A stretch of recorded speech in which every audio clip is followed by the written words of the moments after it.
You feel it, don't you? It's kind of like you're on a treadmill that keeps speeding up faster and faster and faster. Every day you run harder just to stay in the same place. They sold you a dream of progress, but what you got is a hamster wheel with a better view. And here's the part that most people missed. Your exhaustion isn't a flaw in the system. It's how the system functions. You see, they don't need you broken. They don't even need you to be hopeless. They just need you tired enough not to question the pace, alert enough to consume, busy enough to comply. Burnout is not accidental. Burnout is profitable.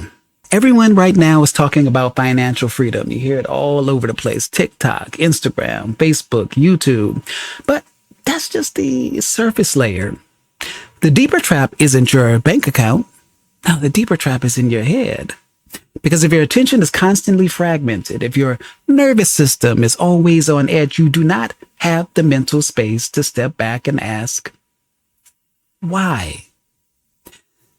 Your phone, it stops being a tool. And instead, it starts becoming a delivery system for anxiety. Your obligations stop being choices and start feeling like gravity. What's happening is not laziness. It's survival mode. It's survival mode stretched out so long it starts to feel normal. And people living in survival mode do not redesign systems. They simply adapt to them. All my life I've been taught, and perhaps you have been too, that being busy is virtuous. Productivity became something like a new religion. Your calendar became your new prayer book.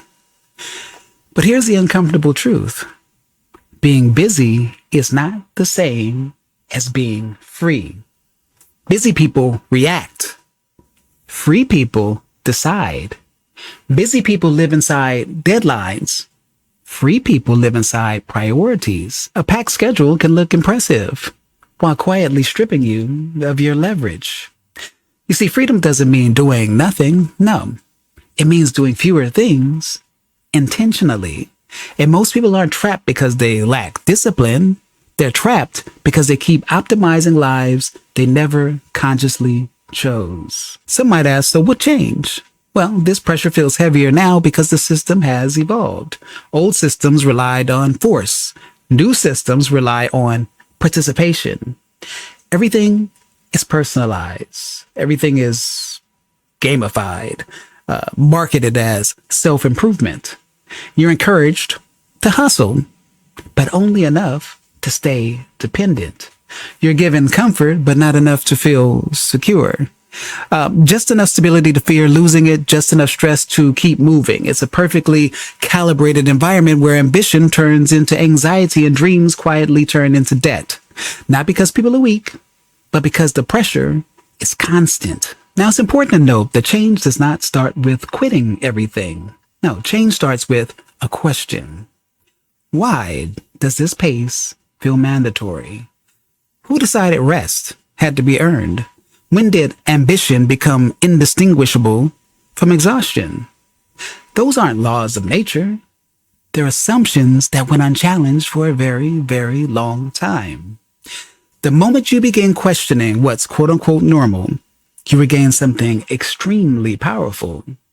You regain choice. Not rebellion, not escape. You regain clarity. And clarity creates leverage. This is the thing. This system right now does not need to crush your spirit. It can just keep you perpetually occupied. The most dangerous thing you can do is not starting a business or chasing the next opportunity.